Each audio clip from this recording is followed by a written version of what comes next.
Walang magmamanage ng business natin, Linda. Ang kapatid mo magdodoktor. Whether you like it or not, you will marry the son of the Alcalas.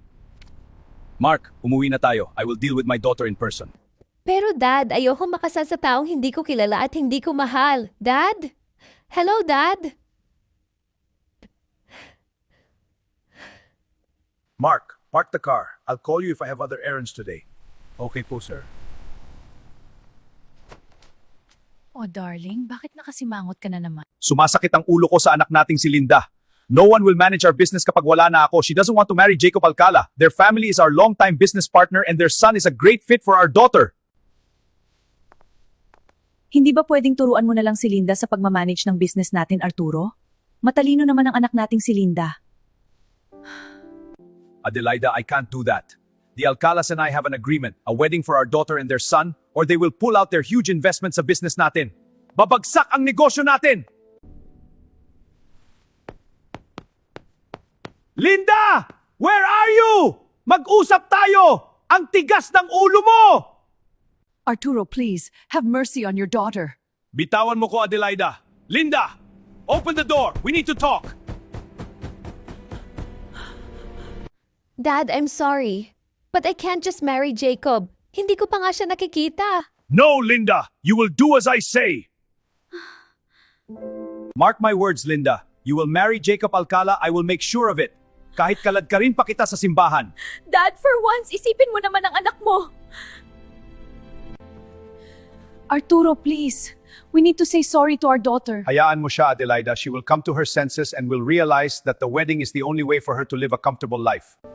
Dad, this is gonna be hard but I am leaving. Hindi ko talaga kayang makasal sa taong hindi ko mahal. Mas gugustuhin ko pang mamuhay ng simple kahit hirap sa buhay. Do not look for me, Dad. I hope your business will still strive even without the Alcalas. Mahal ko kayo ni Mommy. Manang Tina, I need your help. Asan po kayo nakatira?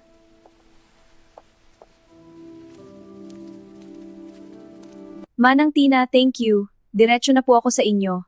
I sent a message to my dad para kahit papaano hindi sila mag-alala. Sige po, Manang. Salamat po.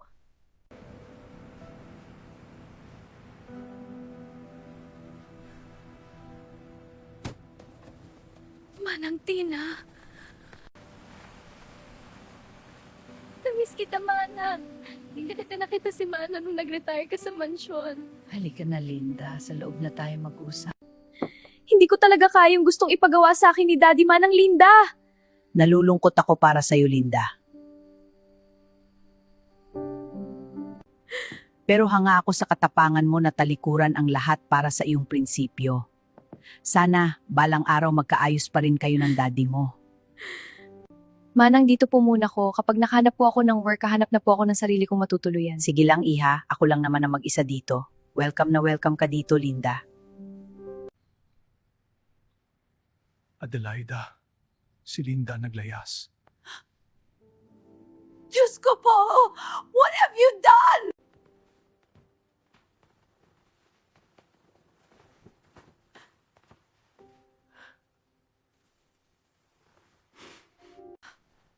Do not touch me, Arturo! Kinamumuhian kita!